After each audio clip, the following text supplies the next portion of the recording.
to the April 6th, 2021 special Planning Commission Text Change Committee meeting. My name is CJ Mann, and I'll be chairing today's meeting. We are operating in a virtual environment and will be doing so for the likely foreseeable future. I would like to ask for your patience as we use this platform for our public meetings. There may be slight delays as we transition between speakers, presentations, and participants. If any participant or guest speaker have any issue with the technology, please send a message to the moderator, Mr. Eric Hodge, moderating today's meeting.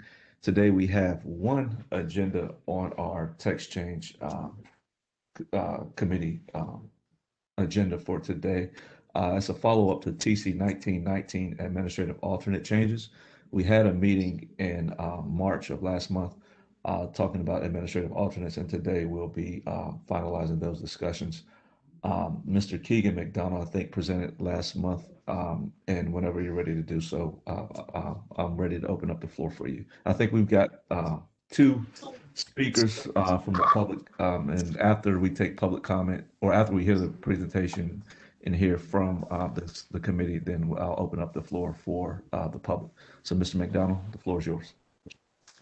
Thank you. I'll just be providing a relatively brief presentation, giving a high-level overview of the text change, going over some of the revisions that were made, some outstanding questions, and then also some additional information we were able to gather based upon questions that were asked at our last committee meeting. So, of course, feel free to stop me at any time, and I can, of course, answer any questions you may have as we go through this. It is pretty brief, and after that, of course, open to further discussion. So again, this is TC 1919 related to administrative alternate changes. This text change really has three main components. The first and major piece being its aim is to convert the existing administrative alternate for design process to a new design alternate process with updated subjective standards. And so listed below are those components or regulations within the UDO that will now be eligible for a design alternate. Not listed, but also included are those related to transportation. That switch was made by previous set of text changes, but this will consolidate basically any deviation from the code, more or less, that isn't a variance will now be considered a design alternate to be heard by the Appearance Commission through a quasi-judicial process. The second major component is this will institute new objective criteria for some of the city's regulations to expand the means of compliance. And these four sections in particular are having their standards or objective criteria updated in a hope to generate better outcomes, and also understanding that the code as written today makes it difficult in a variety of different scenarios to comply with the requirements. And so we hope these changes, again, will enable more projects to be approved and will reduce the number of those that need to go through a design alternate process in the future, although that will still be available. And lastly, the catch-all, this text change also aims to revise multiple sections of the code. There's a lot of regulations we've identified over the years, both through the former AAD process and just in plan review generally, recognizing there's some major pain points in the code that aren't generating great outcomes for either the public or even the property owners and applicants. And so we aim to fix those in a way that's sensible but still generates good design. Since we last spoke, there's been a number of revisions that were made to the draft ordinance. And so these are provided in more detail on page 11 of your staff report. I won't go into all of them now, but I'm first happy to go into any specific one that the committee wishes. But we've made a number of changes, just responding to comments you all had, also comments we've received from the public, specifically DSAC and those that were brought forth through our public engagement portal. And so we hope that these changes are positive. And of course, we can discuss them in more detail. Some outstanding questions that remain from our last meeting. The first being, should we select a different story height district. So the proposed was for 30 stories, which would place it between the existing 20-story and 40-story district. We did receive some feedback from the Development Services Advisory Committee that 32 stories actually is the sweet spot. We've not really been able to identify why that is per se, but it's something we did hear, and there's consideration of whether or not upping it to 32 would prevent a number of rezonings to 40 stories that would then ultimately condition down to 32 anyways, which is part of the reason we're instituting this kind of middle ground to begin with. So that was one outstanding question. The other is, what is an appropriate maximum floor plate? This is something we'll get into in just a moment. We do have hopefully a little bit of context on that point, but whether or not 25,000 is the correct metric, maybe 30,000 in terms of maximum floor plate above 12, which is what's been proposed, an average, I should say, an average floor plate above 12. And there was just questions about what the appropriate number would be. Relatedly, how did the new building massing standards affect conditional use rezonings? So when you rezone to a certain height district, are you and you condition down in the number of stories, are you permitted the maximum amount of entitlement to the base district or the district that you are zoned down to? And I think a plain reading of the code would lead us to believe you are held to whatever you're conditioned down to. So if you were a 40-story rezoning, conditioned out of 35, you would do the math based on 35 stories in terms of your maximum floor area above the 12th story. But that was an outstanding question. The other is, how is building massing regulated in other jurisdictions? We hope to provide some insight on that. And at what point should, a higher kind of level question, at what point should buildings undergo a subjective design review? So the building massing standards in the code right now kind of act as a threshold of sorts for certain projects, and when they trip one of the building massing standards or are unable to comply, be it with step back, separation, floor plate, etc., they have to receive a design alternate. And so at what point is that wanted or needed? And I think that was an outstanding question. So I wanted to dive in again into the building massing because it seemed that that generated a lot of discussion last time. So this is a graphic that our UDC folks put together, and it shows basically how building massing would work under the proposed regulations. So currently, to go over what we went over last time, any floor above 12 under the current code is maxed out at 25,000 square feet. What's being proposed is a relatively slight deviation from that, in that floors could be larger, but your overall floor area above 12 is 25,000 multiplied by each story above 12. And so as long as you hit that average of 25,000, you could have larger floor plates, but larger floor plates would result in fewer stories. Nothing would allow someone, though, to achieve higher building height or more stories or floors than is permitted based upon their zoning. And so this is, the bottom in particular is a good illustration of kind of how that could be maneuvered and providing some flexibility to designers in particular. Here is just a comparison of floor area above 12 for the different floor plate standards, the two that were considered last time. And you can see how this is increasing. It's obviously a pretty linear increase, just 25%, kind of as you go up. And so I just wanted to put this in a table just to spell it out a little bit more explicitly about what that difference would entail in terms of overall entitlement.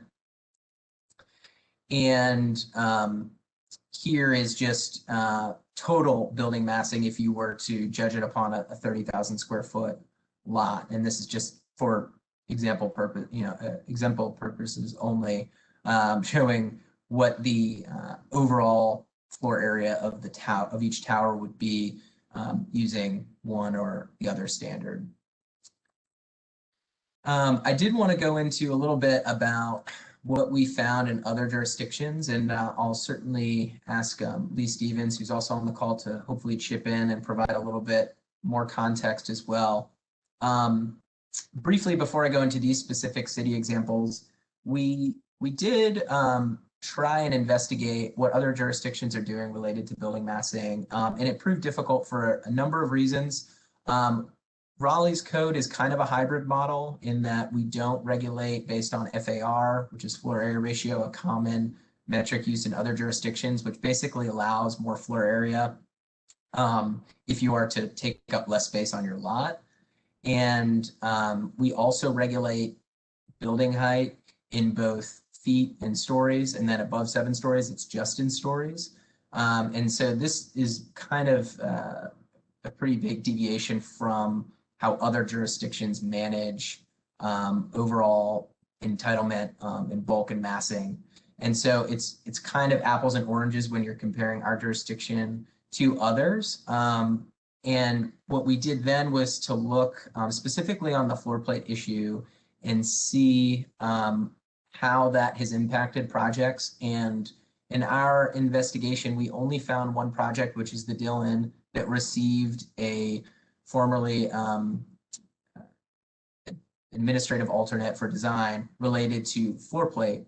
And if you all are familiar with the Dillon, it actually looks rather similar to the image on the bottom left here, in that it kind of tapers off from the middle of the tower towards the top. And part of their proposal, as it turns out, was that the average floor plate would be right around 25,000 square feet. So they coincidentally kind of followed the proposal that we're laying out here. We didn't find any other projects that needed relief related to this maximum floor plate standard. And so we definitely understand that the industry might feel that 30,000 square feet is more appropriate. We completely understand that. Just going off of precedent, it hasn't proven to be a huge issue thus far, at least as it relates to projects needing to go through the former admin alternate process. Now, of course, 30,000 may be the correct metric for the future as larger and larger projects come forth. We did also find, I think, at least one project that built technically two buildings side by side with zero separation. So by building code, they were 2 separate buildings, and they were able to kind of work around the maximum floor plate size in that manner.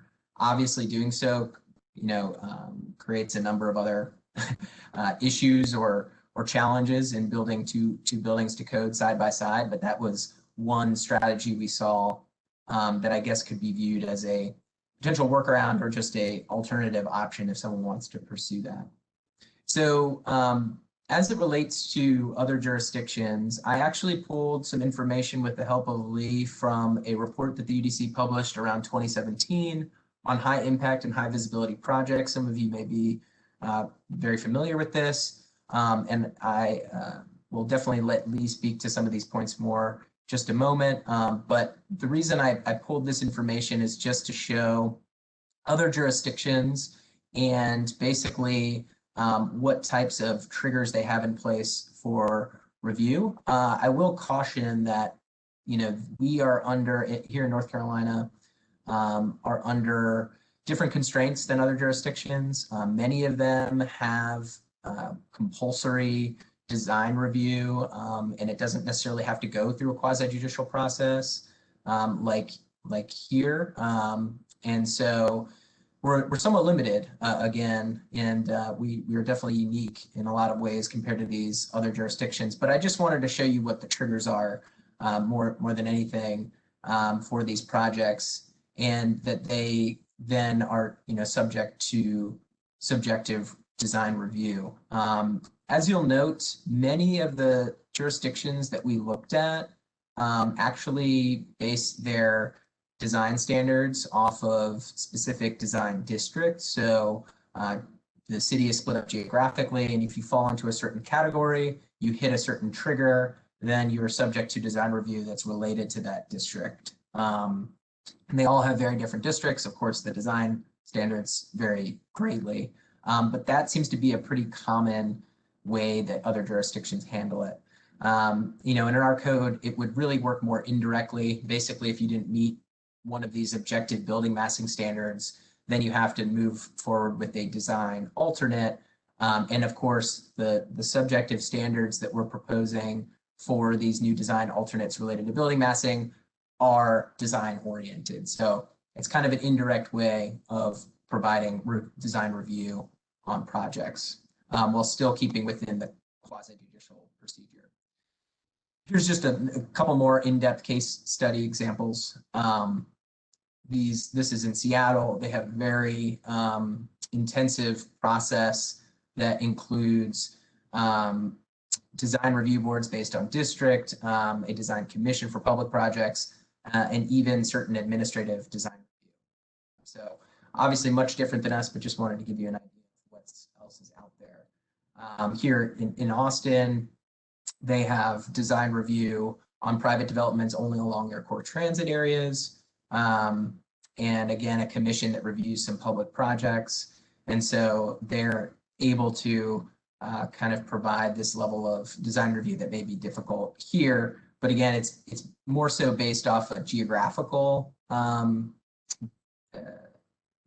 standard or criteria, I should say, rather than just kind of the base zoning. So, right now, our height districts kind of govern what building massing applies, which would then drive you towards a potential design alternate option if you're not able to meet it. And lastly, here, Cincinnati, very similar. They designated specific districts again, and have some different review bodies within their process. So that's what we were able to find. I hope it's helpful.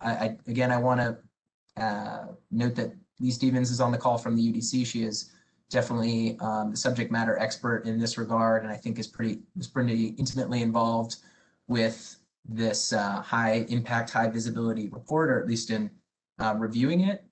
One other thing I will note, it's just kind of related to this whole discussion. There has been some talk of producing a pattern book, which would still be able to be administered by staff, but it would be based on district, I believe, and we can interject if I'm getting that incorrect, but it would be based on district and would create some design guidelines, a menu of design options rather, for projects that are located within a specific area of the city that could, again, drive some better outcomes and products in the long term. Now that's still in discussion, really has not come to fruition yet, still in the deliberative phase with the Appearance Commission to see if that's something they'd be interested in, but it is kind of related to this larger discussion about design and building massing.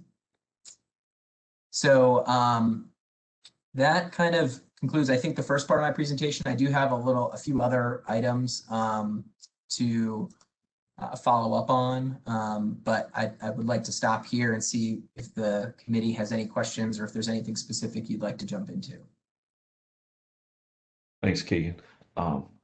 Keegan, can you, let's see. Thanks, Ms. Hodge.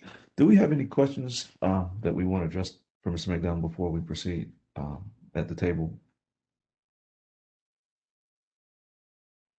Seeing none. Ms. McDonald, you can continue with your presentation. Okay, I'm happy to. So give me one moment while I just pull that back up. Really, I only had a few more images to share with the committee. As some of you may be aware, we received obviously a number of comments from our Development Services Advisory Committee. I'm happy to go through those with you all and in more detail. One specific question we received, and this is very much in the weeds, so bear with me, but it's related to retaining walls. And so if you were to move let me find the section in the code.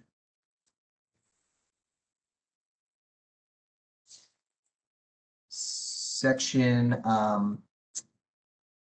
728D, which is section 31 of the ordinance, page 22 of the ordinance, if that helps you all. there was some discussion of whether or not stormwater devices. So in this instance, this picture here shows the Harris Teeter on Millbrook Road, whether or not stormwater detention devices, in this case, it's a dry pond, it appears, integrated into a retaining wall, whether or not that kind of portion that's making up the stormwater device should be discounted from the height of the retaining wall. This is something that staff discussed. We do have some concerns that ultimately, even though the two components are integrated, that the retaining wall still appears to be its same height, even though a portion of it might be part of a stormwater device. And so we didn't include that as an exemption, but I just wanted to show this specific image. It was something that we were able to find as an example because it came up in discussion with the Development Services Advisory Committee. We recognize that it could be kind of difficult to parse without an image. So that was actually the only other thing I had in terms of graphics or images in my presentation. But there's, were other comments made by the committee, which I'm happy to get into if the committee so desires. Thank you, Keegan. Mr. Hodge, okay, thank you. Do we have any comments before we open up the public, the table to the public to speak or have their questions? Seeing none. Mr. Hodge, can you please open up the floor for the first member of the public to speak? All right, it looks like right now we only have one, and that is Ann Stoddard. Okay. And she is unmuted. Oh, Okay. cool. All right, can you hear me? Yes. Thank you, Mr. Chair. Thank you to everybody for working so hard on this. There's a lot of important issues.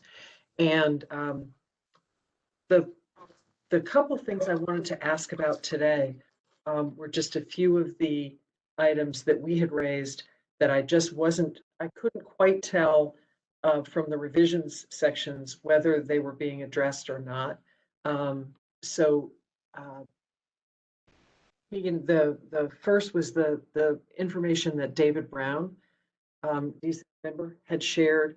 It was a lot about build to and exclusions for build to percentages. And I couldn't tell whether those changes that our DSAC member proposed had been made or not. Yeah.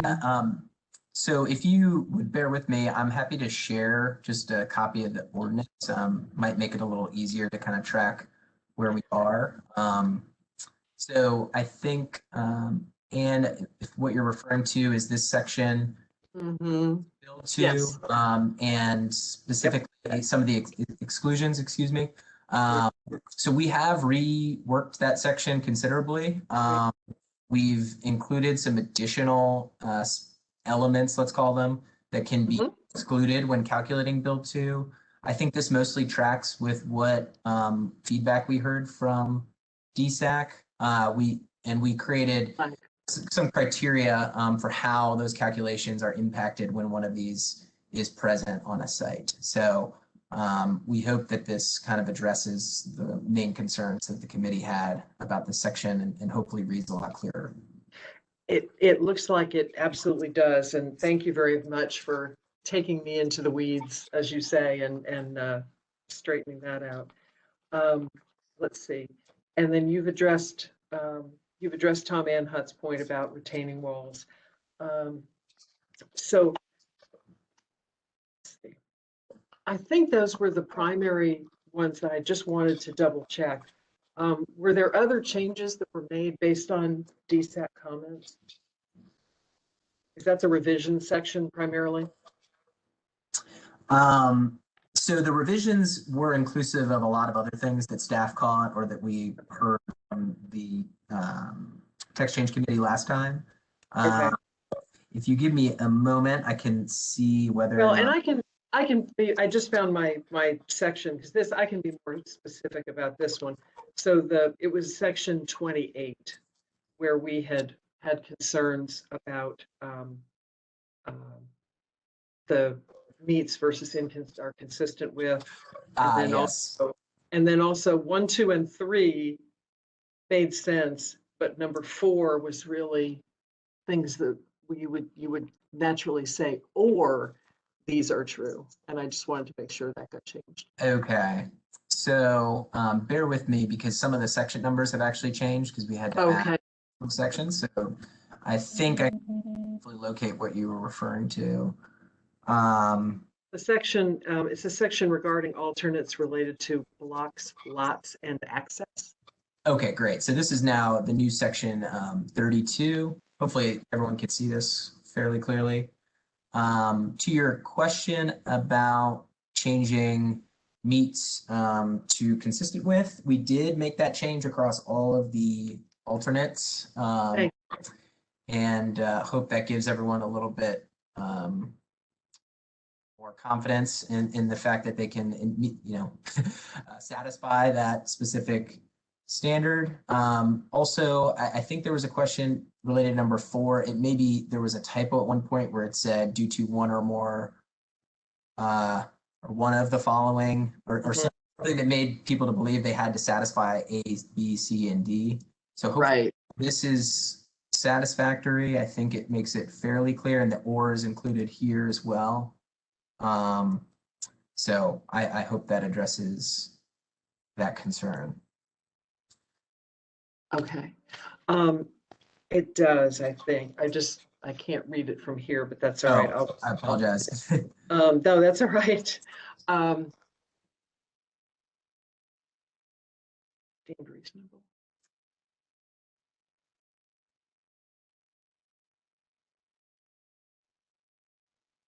I do have. Is the design, Go ahead. yeah, design, okay, yes, that's gonna work, the way you've got it worded. The last one that we had suggested was an E, which was that something is not financially feasible. Yes. So we did discuss kind of the language used in the section.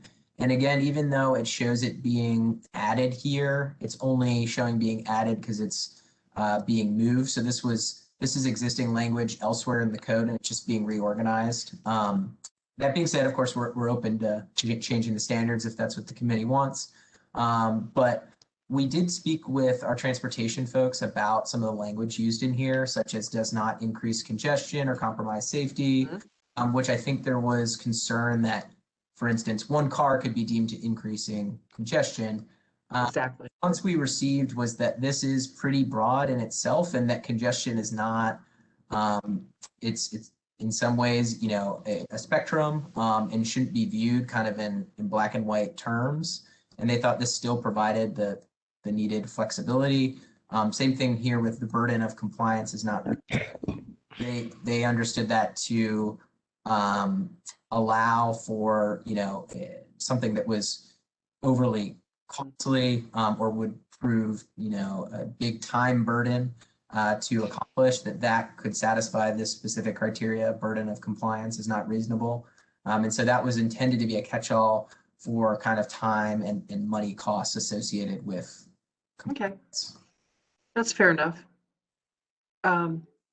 Those were the primary ones that I just wanted to make sure had been taken account. Again, DSAC, I'm sure would want to send its thanks to the staff for working with us and helping us to better understand what's going on here. On balance, we really think that this text change has a lot of very positive elements to it and would urge the committee to forward it to the Planning Commission for approval.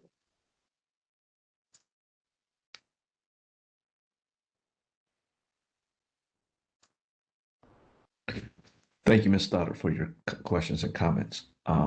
There was one question that I had before I turn it back to the table. There was a question about adjusting from DSAC's comments, the height district of 30 to 32 stories. I know you talked about it, Keegan, but what was the final resolution or what was the final language speaking to that comment? Yeah, I mean, I think as staff, there's some hesitation that it could just be rather random in terms of the jump from 20 to 32. That being said, there's obviously other districts in the code that could be just as arbitrary, whether it be 5, 7, 12, etc. Really, only comment and discussion we've had to this point is just what we received from DSAC, that 32 just seems to be a popular number for one reason or another. Perhaps that if there's any designers in the room, they can speak to why that is. But I don't think staff generally, and please, if anyone on the call feels otherwise, feel free to interject, but don't think we have a strong position one way or the other. And it could certainly be accommodated, but right now the draft still says 30 stories as was originally proposed. Okay. Thanks. I just found that section. Okay. Any questions or comments regarding what we've been presented? Commissioner Fox. I was just going to respond a little bit on the 30 versus 32 thing. From what I've been told, it's not a constructability issue, it's a financing issue, and it has to do with what financing you can get and the amount of parking you have to provide. So by providing more and more height, and you have to provide more and more parking, and you're functionally limited to like 8 stories of parking just for comfort, kind of like a rule of thumb. So I agree that 32, because it's a current preference in the industry, might be subject to change considerably over the next couple years as we evolve in building strategy. So I'm comfortable leaving it with a 30 and then acknowledging that on the rezoning side, we'll likely see 40-story rezonings with a condition down, which is no different than what we would have seen previously when it was just 20 and 40 as the caps. Thank you, Commissioner Fox. Commissioners O'Haver and Miller, do you have any questions? Okay, Commissioner Miller. So the other, when I was looking at the intent of changing it, of creating this new 30-story district, and largely it's to help avoid all of these frequent 40 stories that are conditioned down. So if we think creating a 32-story district will significantly reduce that, that would certainly go towards that goal, serve that goal.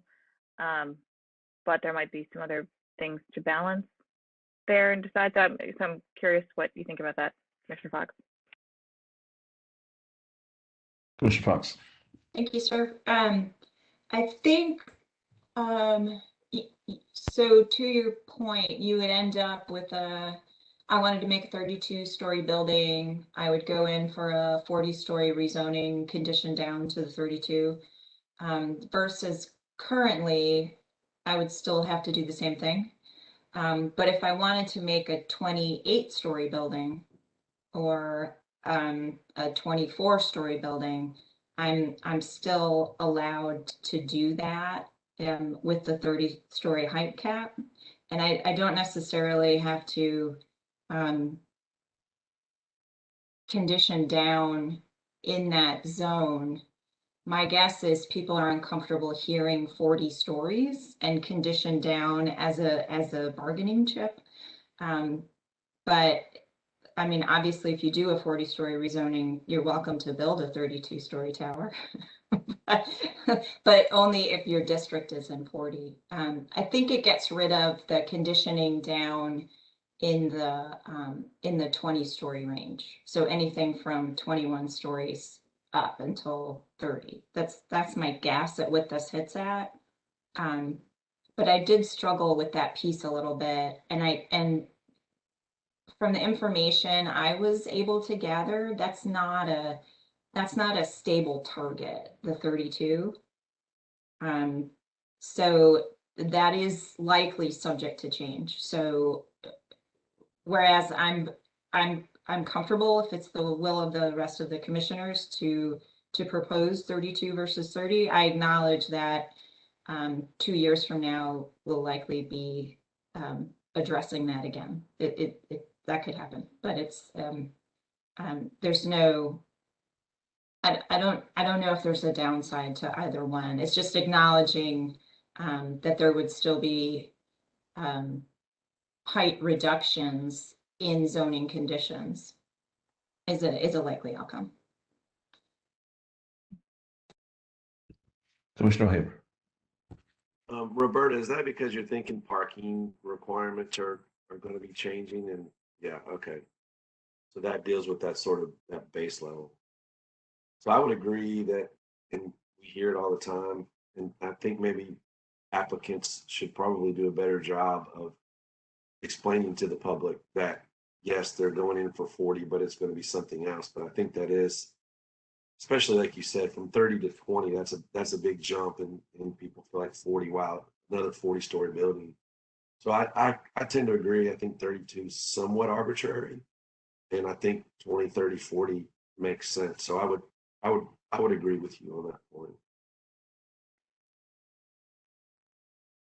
I also had another question, if I could, Mr. Mann. Keegan, can you go back to the stormwater wall? And did I hear you say, and if it'd be easier to point it out in the code, that there's not going to be, y'all are not suggesting that we provide different requirements for the stormwater walls? Maybe I wasn't listening too good, but I didn't follow that part, and I can't find it in this. Yeah. So if you just bear with me one moment, I think I might be able to locate the specific comment so I can give it to you unedited. But basically, right now, the code limits the height of retaining walls that are within 30 feet of a street. And so we're generally proposing to retain that specific requirement. And I think what I'll do first is share the ordinance so we can all look at that and then maybe go back to the image, if that's all right. That'd be great. And so I think it was right there, wasn't it? Page 22. yes. Yeah, thanks. So this is how the code reads today. And there actually isn't a whole lot of change being made to this section other than to say, instead of being located within 30 feet of a public or from public sidewalk, it would be 30 feet of a public right-of-way. And what had been discussed by DSAC is, if you see here, this basically states that these regulations shall not apply to walls associated with culverts or stream crossings or to transportation improvements such as bridge, overpass structures for streets or railroads. And I read that to mean these kind of height limitations and then associated screening requirements or landscaping requirements. The comment we received from DSAC was, and I'll just read it verbatim to not lose any context here. It states, this regulation, I request that retaining walls used for stormwater control measures, sediment basins, also be exempted from this regulation.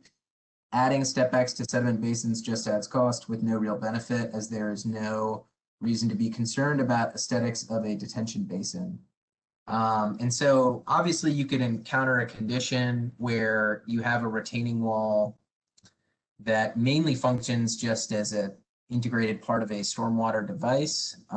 However, this specific, regulation applies to those retaining walls that are within 30 feet of any public right-of-way. So it wouldn't affect all retaining walls. But as you can see from the image, and if you bear with me, I'll share that one more time. There are instances where we have kind of combined retaining walls and stormwater devices as shown here. And so, I mean, I think if you were to read kind of between the lines of this comment, maybe they're looking to discount the depth of this stormwater device when looking at the overall height of the retaining wall. I can't say because it's kind of have to apply it on a case-by-case basis. But generally speaking, if these retaining walls are located near a public right-of-way, I think staff believes there should be some limitation on their height, even if integrated as part of a stormwater device. So that's helpful. Thank you for that. And I think, because I remember having this discussion with DSAC, I think there's another little caveat to this scenario, and it's like, which side is the wall retaining?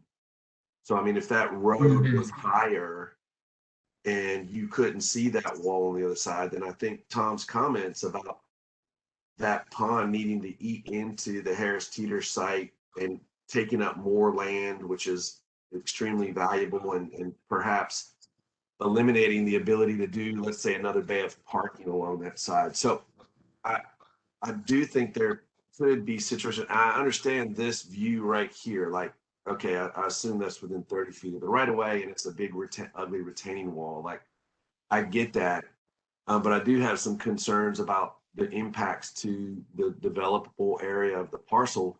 And I'm just curious, in 5 years, when those oaks grow, are you still going to have an issue with that wall? Is there some other way to deal with that that image? Because I agree, that's not a great looking wall. I hear you, but I also understand the impacts that it could have on the developable area of the site. Yeah, and maybe just to kind of refine my points a little bit more, you know, this as shown, I think would still be permitted. You know, the height limitations are only relevant. Let me just switch to the code real quick. But the height limitations state, you know, that you have to then have a setback and then provide a protective yard along that wall. And so generally speaking, I can't say exactly when that Harris Teeter project was completed, under which, you know, regulations it was regulated. But I think generally you could still have that condition today, even with the, you know, the language as proposed. The only real change is that it now says 30 feet of any public right of way as opposed to sidewalk, but we're not limiting height in any way any further than we are today. And we're not requiring, let's say, extra screening or vegetation in those instances. Right. Well, let's say that street was, and you don't have to go back to that picture, that's fine. But let's say that street was elevated 10 feet and that wall was 11 feet, but you couldn't see it from the street, but it's within 30 feet of the right of way. Are you going to require a step back there? So I think that's probably somewhat of an interpretation question. We attempted to address that in that the code says above grade. I think typically grade has been measured at the wall itself, not, you know, at the public right of way. But I think that might be a question for interpretation or something that could be further fleshed out, you know, if we think that's not a great outcome. But I see your point that, you know, retaining wall that's, or a stormwater device that's kind of sunken below the street level that then also is integrated with the retaining wall might not appear so massive in all instances.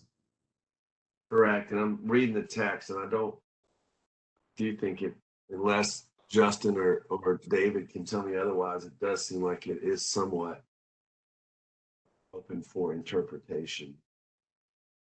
Yeah, I think, Justin, I would say, as it's written, I think you're right. It would be measured from grade. The only time the code measures from the street level would be for the ground floor elevation, which is actually being removed with this text change. So there's specific language that's stated, you know, as measured from curb level, average curb level on the street. So absent language like that, we would measure that grade, the height of the wall. Yeah, At so the wall. Yeah. I'm not sure that's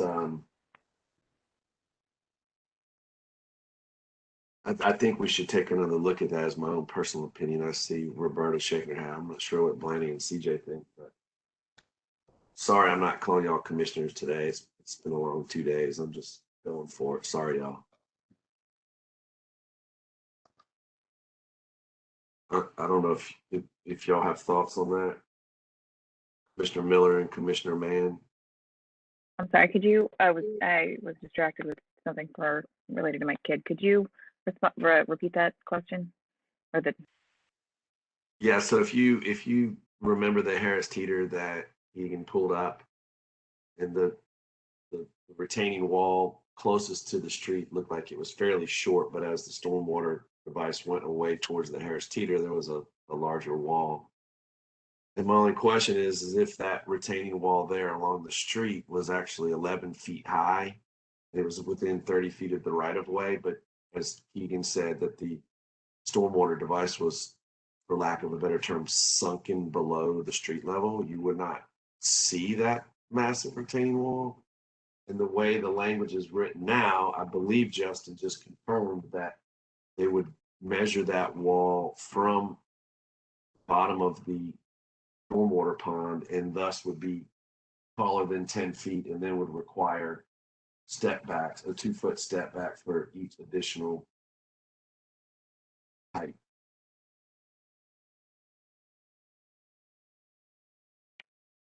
what was that last piece? You went out for a moment. Oh, sorry. Just the way the text reads, it says, provided the wall contains a minimum 2-foot step back for each additional 10 feet of wall height. So I guess if it's 11 feet, you need to put a 2-foot step back. So it's eating into the developable land. It pushes that furthest wall further into the site, and it also creates an additional wall on this side of the stormwater pond.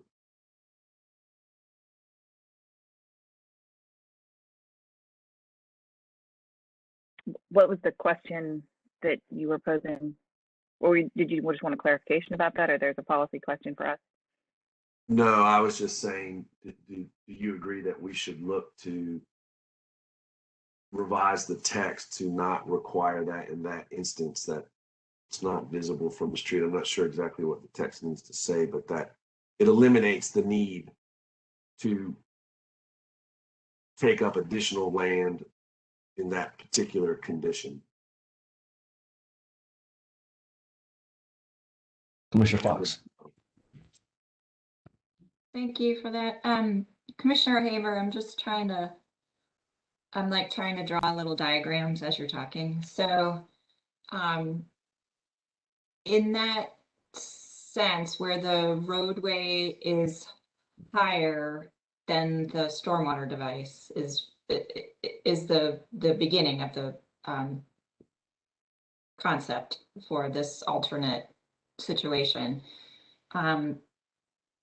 I don't know that you would have 2 sets of retaining walls, right?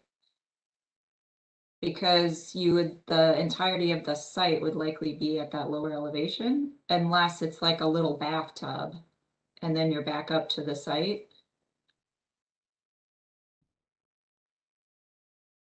Are you drawing a diagram? Okay. That's what I was thinking. My guess is that section on the left-hand side of your diagram where the little car is, I mean, is that going to be fill?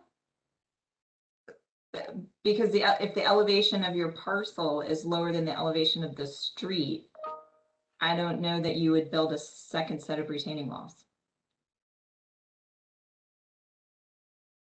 Commissioner Haver, we can't hear you. That's because I was talking too much, Commissioner Mann, so I just put myself on mute and then I forgot to take it off. Sorry. Here's your building foundation, and here's your building right there. That's a horrible foundation I'm drawing upside down. I mean, Yeah. I don't know. I'm trying to eliminate the need for interpretation. I think that was, if I remember correctly, that was an instant where Tom and Hut had shown a condition like that, if I recall correctly. Maybe Ann can confirm that if she's still on. I'm trying to remember.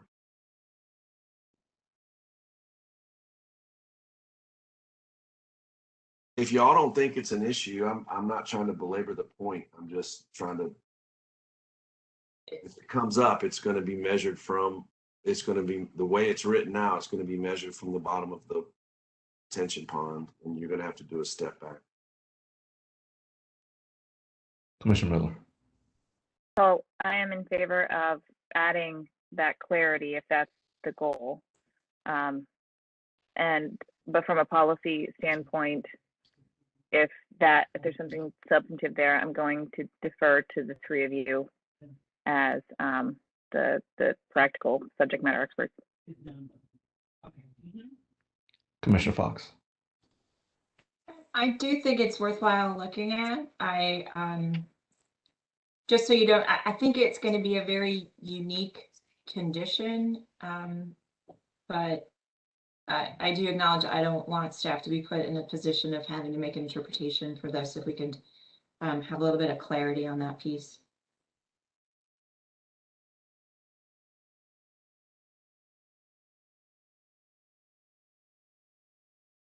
Commissioner O'Haver.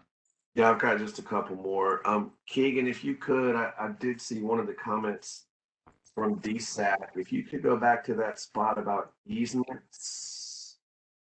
And there was a question, you'd listed all those. And I did not see gas and what were they asking about?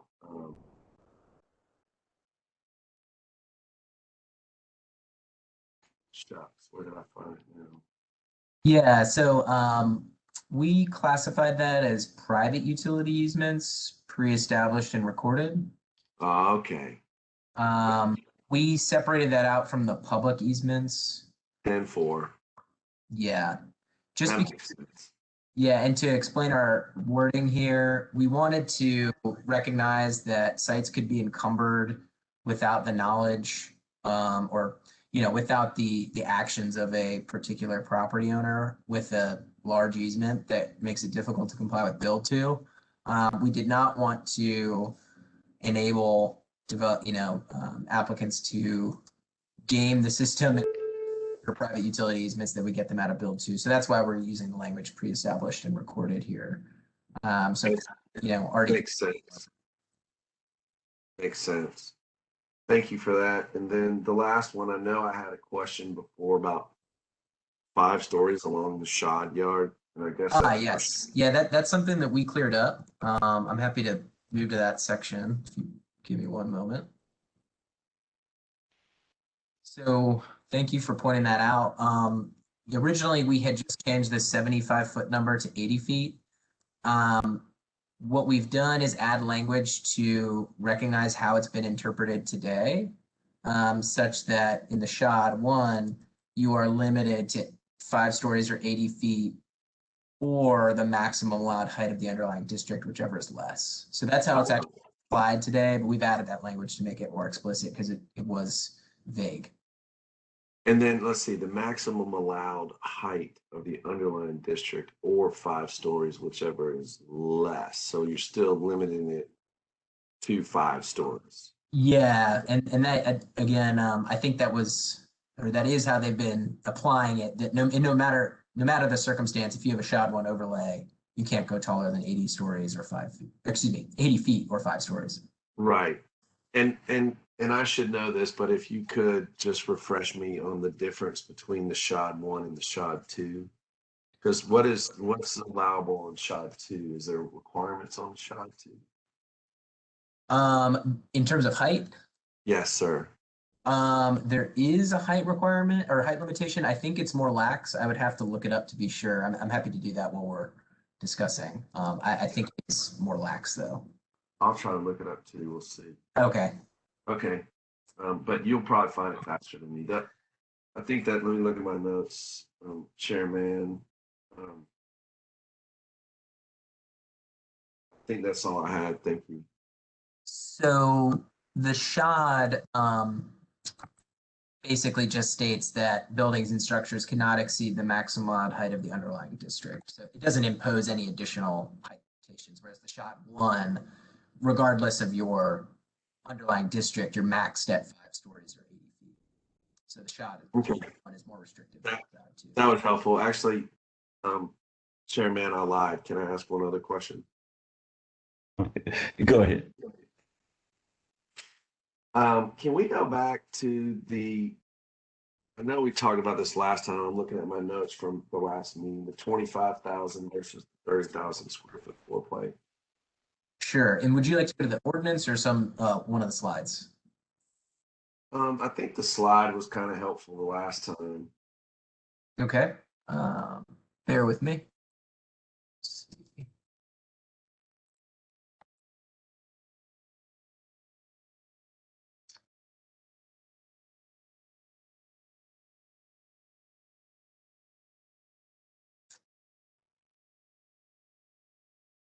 Just let me know which one. Yeah, that one's perfect. So did I understand if I'm looking at these revisions? So y'all contemplated a 30,000 square foot floor plate, but stuck with the 25? Is that what I understand? Well, I just included this table about the comparison just to show what that means in terms of overall square footage above the 12th story. I think staff recognized that 25,000 square feet may be on the smaller end when looking at other jurisdictions, although it's really difficult to assess because so many rely on different metrics than we do to regulate overall intensity and entitlement. And so, to the 12th story or through the 12th story, you're basically allowed as much floor area as you can build out based on the setbacks. And so we then only start restricting you above the 12th story, whereas a lot of other jurisdictions restrict you outright on the site regardless. So it's kind of difficult to compare in this sense, as kind of shown by Lee's images at the bottom. You're able to maximize your site through through story 1 through 12, and then once you get to 12, it kind of tapers down, and you can still exceed that, but you'd have to go through a design alternate process to building massing. And again, to date, we just have not seen many requests, only one that we were able to find. Granted, a lot of these taller buildings have only recently been proposed or constructed, so maybe time will tell if we start to see more, but we haven't seen a whole lot of requests to date related to this floor plate issue at 25,000. Right, and I think I bored everybody with math, my terrible math the last time. But again, so what I'm seeing here is that on a 20-story building, so floors 13 through 8 at a 25,000 square foot floor plate equals 200,000 square feet. And what you're saying is, say that bottom left graphic, it shows that the 13th floor is a 40,000 square foot plate. And as you work your way up the height, you just still can't go above 200,000 possible square feet. So you could essentially do 5 40,000 square foot floor plates, but then you would only be at a 19-story building, correct?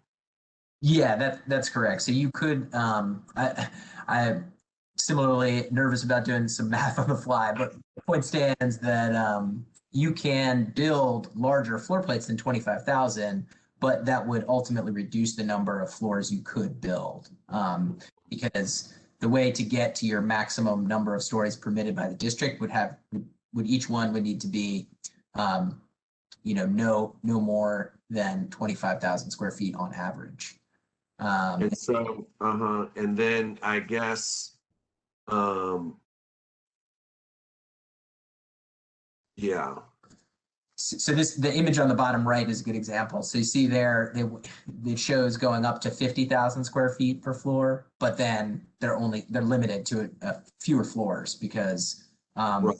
you have to stay within that maximum cap of, Gotcha. And I think we asked this, somebody did ask the question last time. 25,000 came from where? Well, maybe Lee can speak more to that. It's to the origins, or maybe someone else who was involved from previous. Yes, go ahead, Lee. Sorry. Yeah, 25,000 square feet is the current floor plate maximum in the code. Gotcha. I feel like you're right, Keegan. We're gonna have some taller buildings. They're lining up and they're just waiting to get started.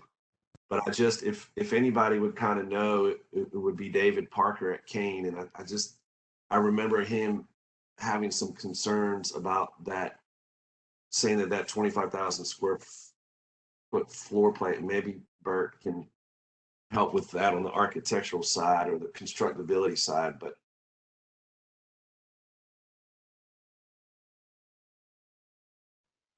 Yeah, and we definitely did hear those comments. I'll let Lee speak to maybe if there's kind of design considerations.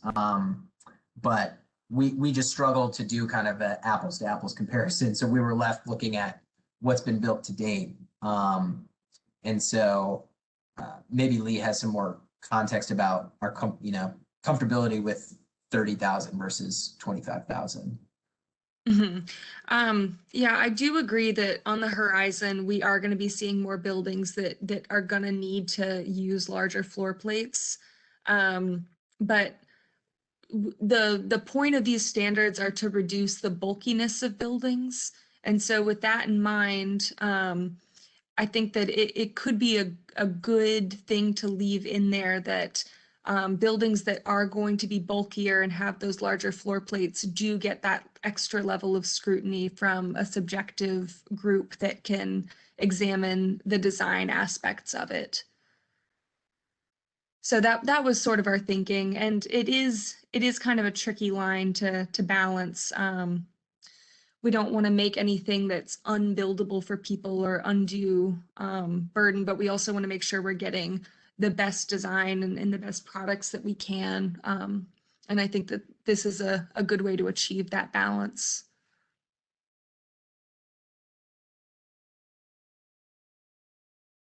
Is Chairman, Ann I Stoddard think still on the line I'm to sorry. address that? Hey, it's Ann. How can I help? I was going to see on the 25,000 versus 30,000 square foot floor plate.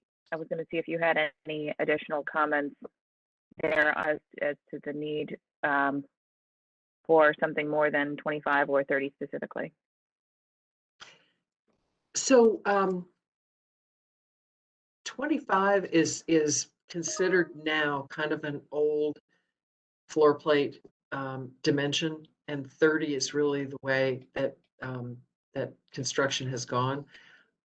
Particularly, I guess, in terms of jobs and economic development for Raleigh, the floor plates that are being built out in Morrisville, is that Perimeter Park and some of those places out there, those are sometimes 30 up to 40 because companies have wanted to have single floors and wanted to have larger floor plates.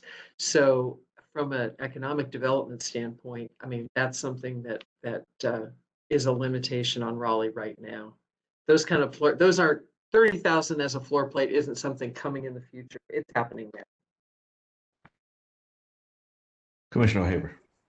yeah, and so that's, but again, and Keegan or Lee, tell me if I'm saying something wrong. You know, those 5-story buildings out in Morrisville, you know, at that 33,000 square foot, I mean, that's at 5 stories. So we've got 12 that we can max out, and then starting with 13 is when you get to the 25. But to your point, I guess if a company wanted to come in and take a full floor, is there a significant difference between 25 and 30? Yeah. Obviously, David Parker would be a better person to have available to speak to this. And let me ask this to Lee and Keegan. I agree with you, Ann. I just remember him saying that at one of our meetings. But we can still do larger than 30. It just limits the total number of floors. But Lee, you were mentioning that some of the bulkier buildings might warrant additional design review. And I know we didn't touch that. None of us are touching that high impact, high visibility. Thank you for throwing that in there. I do feel like at some point we might want to get there as a community, but can you help me understand what that additional level of design review in a bulkier building? Because if we're going for massing adjustment, then we're taking all the subjectivity. I thought that was the purpose of taking all the subjectivity out of there and putting it into a quasi judicial hearing. So, Lee and or David, you can feel free to interject at any point, because I know this is a space where semantics matter. But as I understand it, what I think we were getting at is that with building massing, it's in section 333. There's a lot of different standards with building massing, one being floor plate. And so if you were to not meet this floor plate standard, let's say you wanted to propose an average of 30,000 square feet, you could do so, but you'd have to go through a design alternate process. And so, as I understand it, even though it's in a quasi-judicial setting, which is the only setting where subjective standards can then be applied and removed from any administrative involvement by staff. And so the Appearance Commission can then apply these standards, which we've updated, based upon the proposal to do let's say, average floor plate of 30,000 square feet. And you'll see that these are somewhat vague and broad and subjective and design oriented. So I think what we were driving at is that this floor plate standard, along with the step back standards, which we have made more lenient, are designed to kind of funnel high-end projects towards a design alternate that contains some design-oriented standards that have to be shown by an applicant if they want to build that project. And so I think that's what we were getting at. Okay.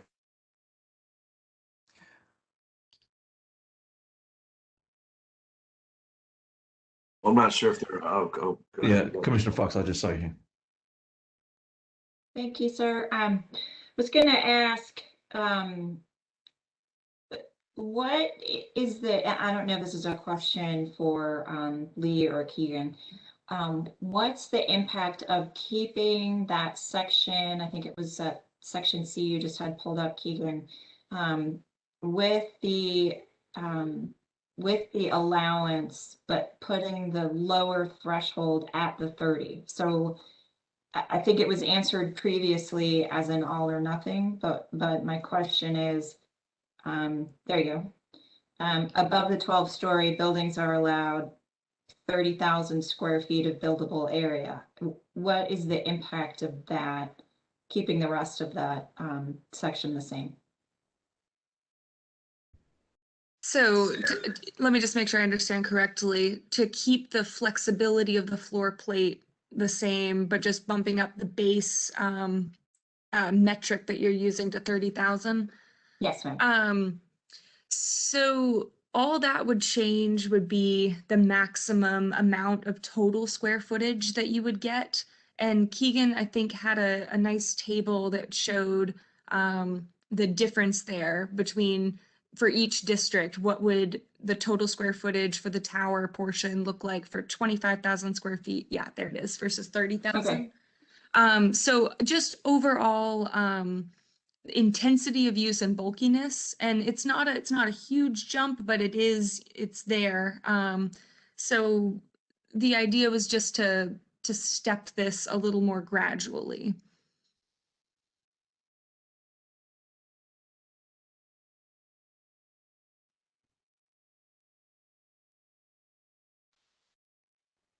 If I might, Chair. Commissioner Fox, yes. Thank you, sir.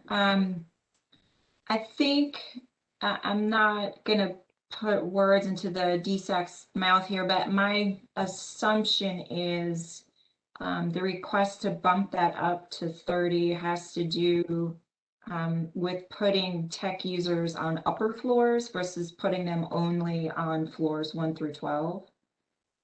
So if we anticipate a number of those users coming in, do we want to address that now? I'm not seeing the 25 versus 30 being a significant impact difference between the two, acknowledging that someone might do the 50 50,000 square feet. And then that obviously changes that calculation, but you're still going through a review process, correct?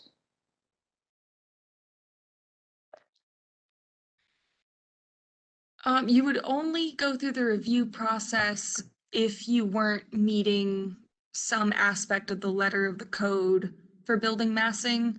So if somebody was following all of the standards for step backs and what else there is in that section, but did a 50,000 square foot floor plate that tapered up to smaller floor plates elsewhere, so they met the bulk standard, they didn't exceed the total allowable square footage, they would be able to do that by right. They wouldn't need to go through the Appearance Commission or the BOA or anything. Okay, thank you. Sure.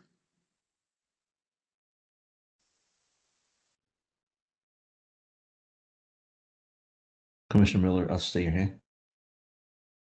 This brings me back to a question I think I mentioned last week about if we were to expand the bulkiness of these tall high rises by right, does this touch in on the triggering any of the shadow study requirements that we had talked about, or that Commissioner Fox had brought up in a previous meeting, and wondering if that might be a way to address some of these questions? So I will just add to that point, we did take those comments into consideration in some changes we made to the draft ordinance. So we've added a finding to, apologize, I believe it was added. Lee, maybe if you could help me out. Was it added here or to another section? It would have been added here. Okay. I apologize. It might not have made it into the draft, but I actually do have the language available, and I can find that. We did have some proposed language to add that would add a shadow study like standard to this requirement, and so or to this section, excuse me.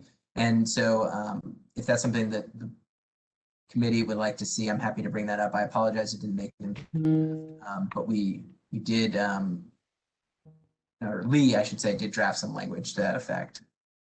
I saw that in the revisions. It says they added a fifth design alternate finding in section 3.3.3.d to specifically address shadow effects of large structures, but I don't necessarily see it in section 333D. Yeah, I apologize. It might have been added and then somehow deleted. But I'm happy to, I can locate the language and bring it up if the committee would like to see it. Sure, Yes, and then please we bring could, them up. Sorry, Chairman. Yes, I was saying to bring it up. Okay. If you just bear with me one moment, I can locate it. Okay, thank you, sir.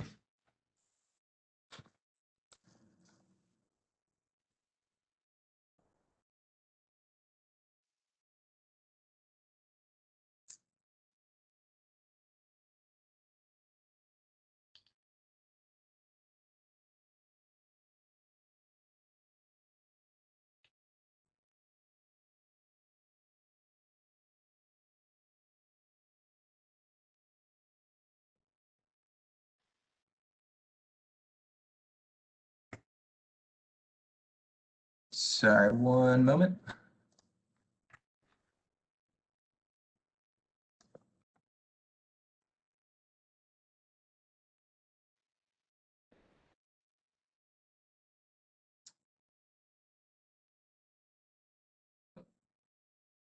So, again, apologize for that not being included. It must have gotten deleted. But so currently, the second standard, I think it was, let's see, is it this?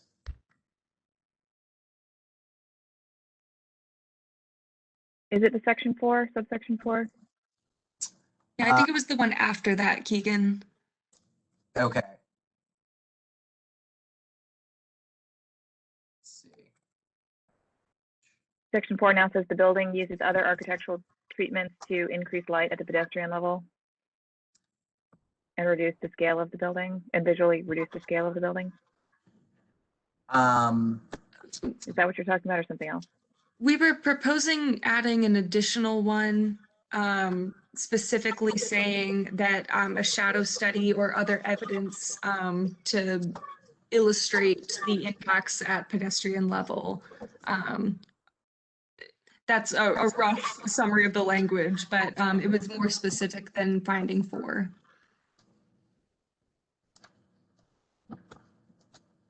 I would be in favor of adding that here, especially if we're talking about expanding to 30,000. Commissioner Haber. I agree, but I'd like to see what the requirements are. Oh, okay. Maybe this is it. So again, apologize, but this would be a standard that would be added if a project did not satisfy or meet the building massing standards and had to go through a design alternate. So they would have to show either provide a shadow study or other evidence that the design of the building does not significantly add shadows at the street level.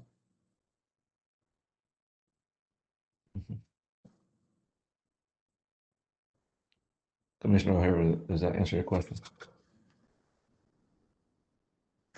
Sorry, trying to get to unmute. I mean, it does, I guess. I mean, I'm just trying to think here. Any tall building is going to add shadows at street level. I don't care if there's a 25,000 square foot plate or a 30,000 square foot plate. You build 20 stories, you're going to have shadows, especially when, we just went through something recently. I know it doesn't apply to this, but some concerns about shadows at, on December 21st, I mean, it just, not sure how I agree this, with I'm that. not sure how this plays out. Yeah. This new requirement might, just physics. It's trying to figure out what significantly adding shadows means might be a new level of ambiguity that we're injecting into this. Again, these standards are standards that would be applied by the Appearance Commission through a quasi-judicial process. These are not standards that would be applied by staff. So they're not going to be objective. They're going to be subjective in nature. I would also note that the intent of the building massing section states that step backs specifically are intended to avoid a canyon effect by providing access to light and air at the street level. So there is a little bit of attention paid to shadows within the intent of this section generally. And every design alternate would have to adhere, be consistent with the intent of that specific regulatory section. So it is kind of addressed indirectly, even though there's not an explicit finding as it currently stands.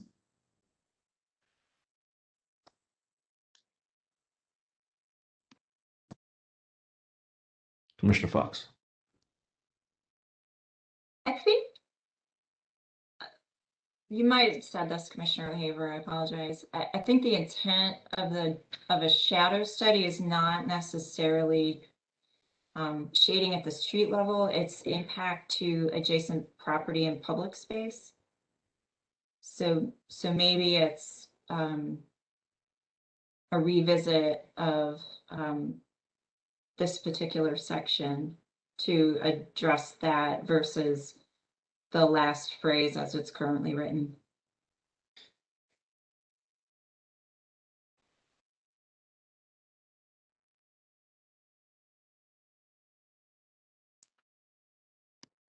Commissioner Miller. I agree with that. As opposed to on the surrounding as opposed to not significantly increasing shadows on the surrounding streets, doing something to Mr. York's good point, does not unreasonably create shadows on the surrounding development or public spaces or the surrounding context for the proposed development, something like that. And then leaving it up to the review board to determine what is reasonable and what's unreasonable. Okay, I'm fine with that language as well. Commissioner Haber, your thought? Okay, we're unanimous on that. Moving forward, did we, I don't think I heard this, but moving from 25,000 to 30,000 floor plate, did we make a decision, or are we going to make a decision? What is your liking on adjusting that or keeping it the same at 25,000 above 12 stories? Commissioner Haber? I hear what Keegan and Leah are saying and want to be,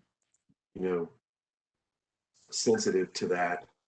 But I do feel that we heard pretty strongly from some of the folks who are building these buildings that 30,000 would be a better target to help.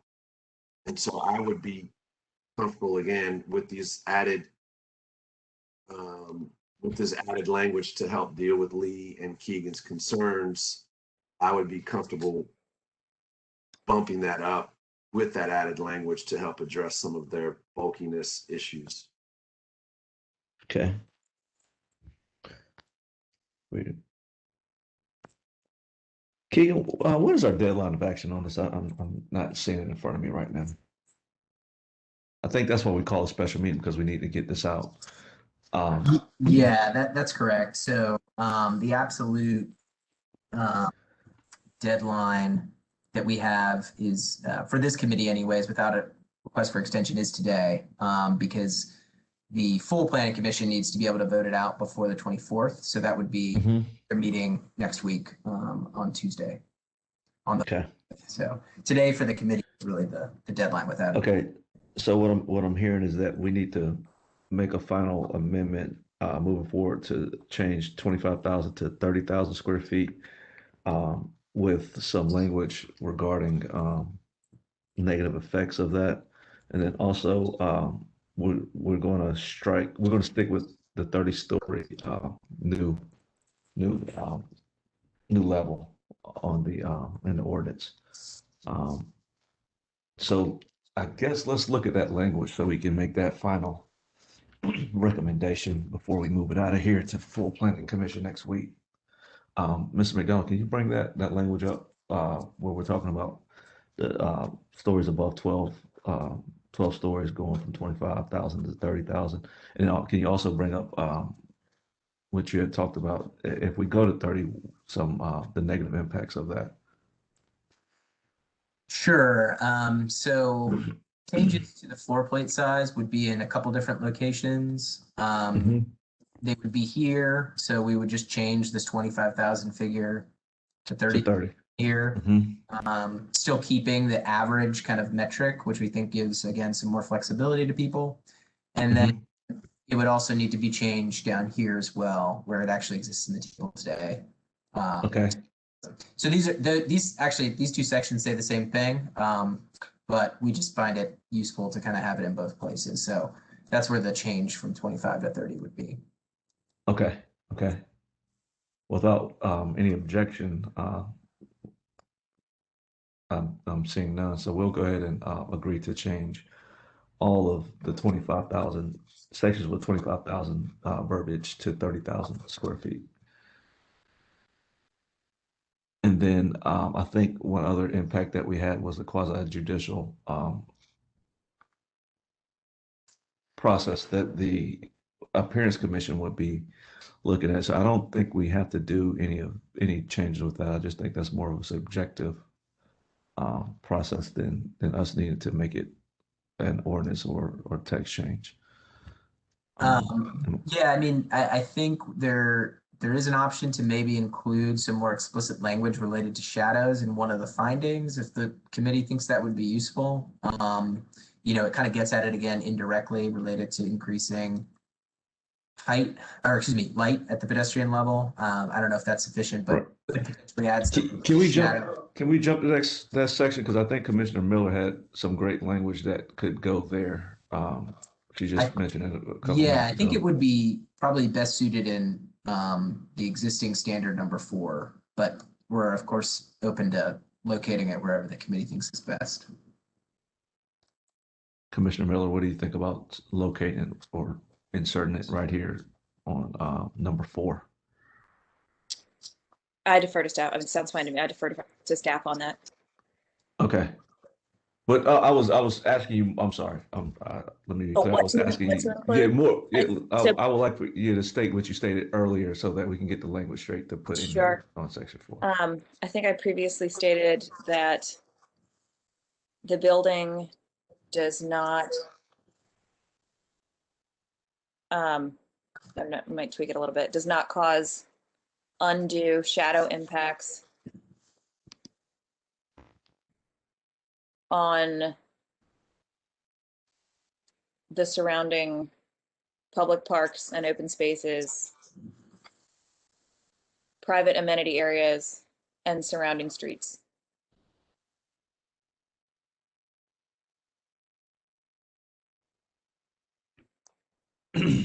Keegan, did you get that? I got most of it, although if you could repeat the kind of like 3 different areas that you're trying to limit the impacts on, I think that would be helpful for me and Lee. Public parks, sure, it's public parks and open spaces, private amenity areas, and surrounding streets. Okay. And does the committee think it would be best added as an entirely separate standard or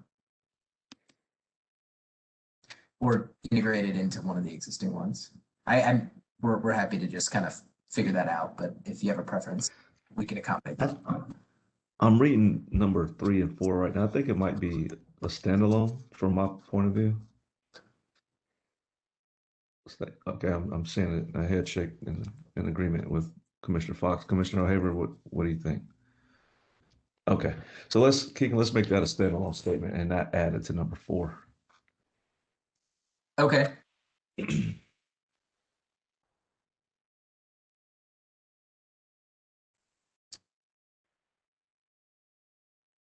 And oh, sorry, go ahead, Commissioner. No, I was going to ask, did we have anything else before we get off of this subject from my fellow committee members? I think, okay, so I think that was it. Keegan, did you hear anything else that I might have missed other than what we just talked about as far as need amendment to your presentation? I think there might have been 1 or 2 other points. The first being the issue raised by Commissioner O'Haver related to measurement of retaining walls, and if there's any clarification that's needed in this section about where building height is measured from, if it's like from the average curb level or from the sidewalk adjacent to the retaining wall, something of that nature. We can definitely look into providing some clarity if we think this would restrict retaining walls that are also stormwater devices. Right. And my personal opinion is I agree with Commissioner O'Haver. I want to be able to keep the developable area maximized. So if we can find a good point to put that 2-foot step back where we don't cut into the developable area, I am in agreement with that. Commissioner O'Haver, does that kind of echo what you were saying? I think, and I would defer to our other members here as well as staff, because I acknowledge the photograph that Keegan pulled up is not the condition we want. I'm just concerned, even if it only happens in a half dozen of occasions, because I agree with Commissioner Fox, it may be an awkward or an unusual situation, but I would think that if we could put in some language that in that particular instance that the height of the wall is measured from the curb, I guess, vertical versus up versus from the curb down or from the grade up, I guess. So that if, again, it was a 10-foot wall that's along the street edge, the applicant is not having to take an additional 2 feet out of the pond, which in turn you would just, logic would say you'd have to take another 2 feet out of the other side of the pond to get your volume. That in that condition, the wall height is measured again from, I need help from the smarter people on the call, from the curb up versus the curb down.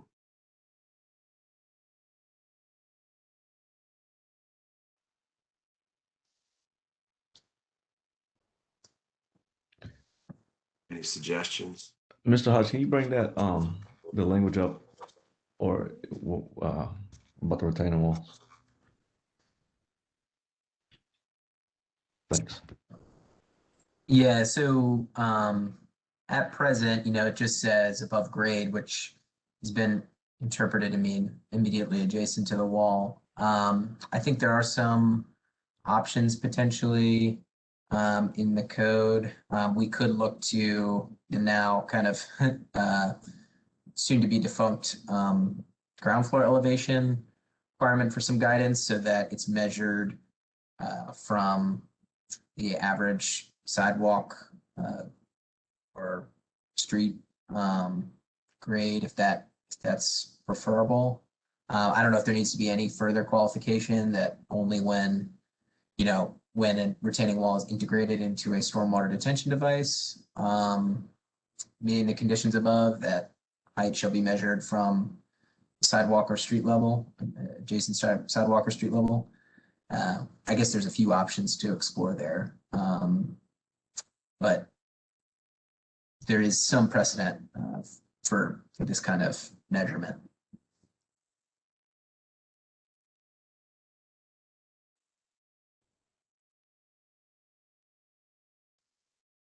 So, Chairman, I mean, that sounded good to me. I don't know what the right protocol is to move forward. If I know we're trying to get this out, so I don't know if we need to work through it now or if we leave that in staff's hands and feel comfortable with the approach and move it out. I'm not certain. I'm fine either way. Commissioners Miller and Fox, what are your thoughts? Let me throw out a suggestion and you guys can just chew on it and change it up. I was just looking at a height of 10 feet above grade or the sidewalk, whichever is higher.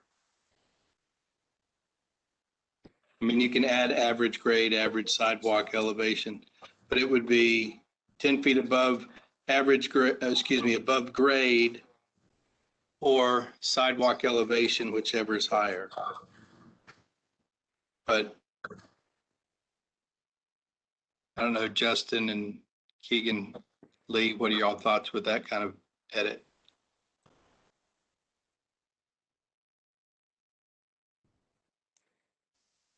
I think that general approach works. If you all want us to draft something to that effect, like David said, we may want to clarify average grade versus grade, or along the frontage of the site or at any specific point, things like that. We may want to just add some additional clarification. But I think if you're all comfortable with that general approach, we can certainly craft something to that effect and have it ready for you on Tuesday. Okay, I'm seeing thumbs up and head shakes. All right, thank you, Mr. Rometta, and thank you, David, for your input. So we'll move on from that point. Keegan, what was that last point that you mentioned that we needed to talk about before we adjourn today? Yeah, so this was actually something that was brought up. It's really kind of clarification related to the Build to exclusion list. And so if you just bear with me, I'm going to share my screen for one more time. Apologize if making you all dizzy. So this is the list of Build to exclusions. And we've workshopped this a lot since originally brought to you all to make it a little bit more clear how build to is impacted when you have one of these impediments on your site. And so, of course, there's two components to build to. There's the range, which is how far away from the street your building facade needs to be, and also your percentage, which is basically what percentage of your lot in terms of lot width needs to be taken up with a building. And so we've added just some clarifying language here suggested by our plan review staff. They think this would make it easier to administer. And again, it's just kind of clarifying language.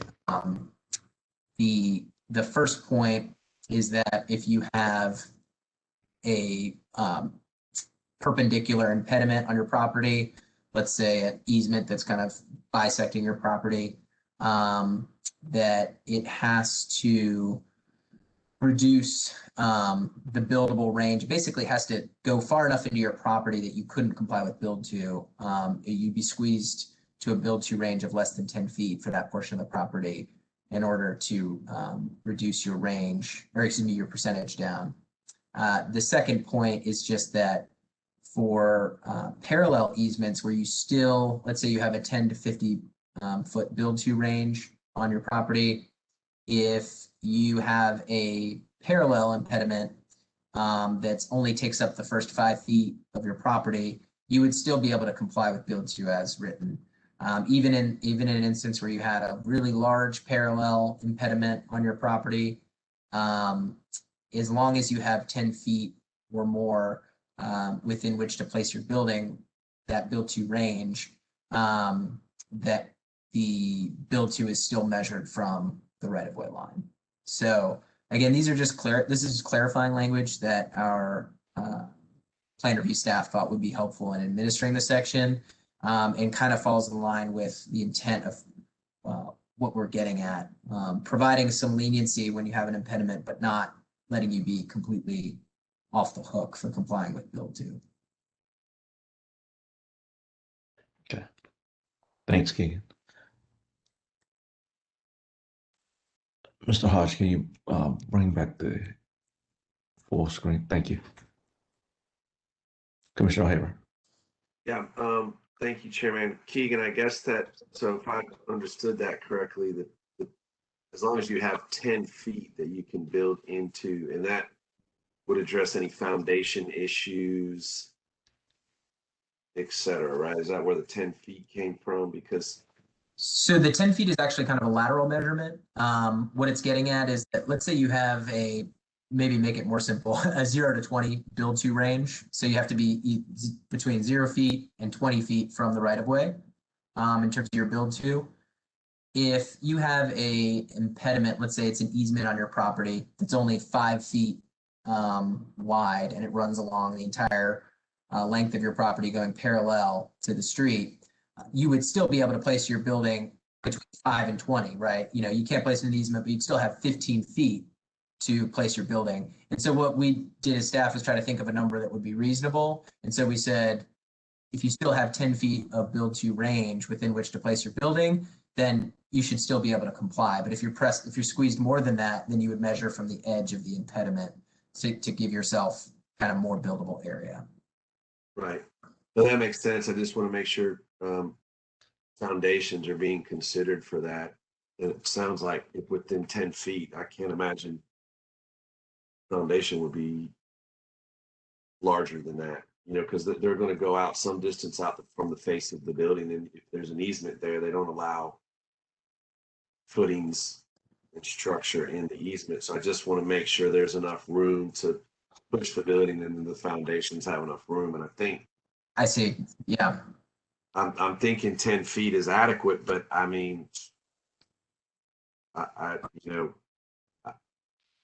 And to be honest, that was just kind of a number that seemed reasonable. So if the committee thinks that it could be increased by some margin, I think staff would definitely be open to that.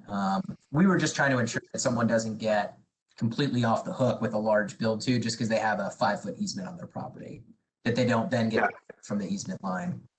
Totally makes sense. I'm thinking about these larger buildings coming in downtown, and you know, dealing with easements and other things with those footings and foundations. But you still have an administrative alternate path for that, right? That's correct. Yeah. So okay. All right. Well, let's not belabor that then.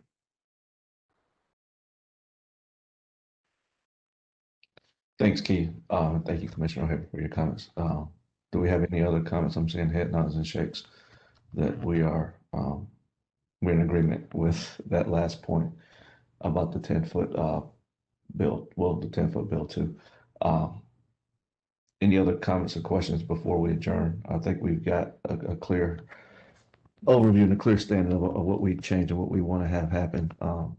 And I think we got everything out for our, but at least for the 24th and by next Tuesday's meeting. So I feel good with us being able to make a recommendation to move this out of full planning commission next week. So without further objection and further amendments, I'd like to move this out to full planning commission next week. Send unanimous. Okay. We'll move this out and get ready for next week, and we'll make a motion to approve based on what we see on those changes. So we'll go ahead and adjourn today's meeting. Seeing no other questions or comments, you guys be safe, and we'll see you next week. Thank you. Thanks all. All right, bye.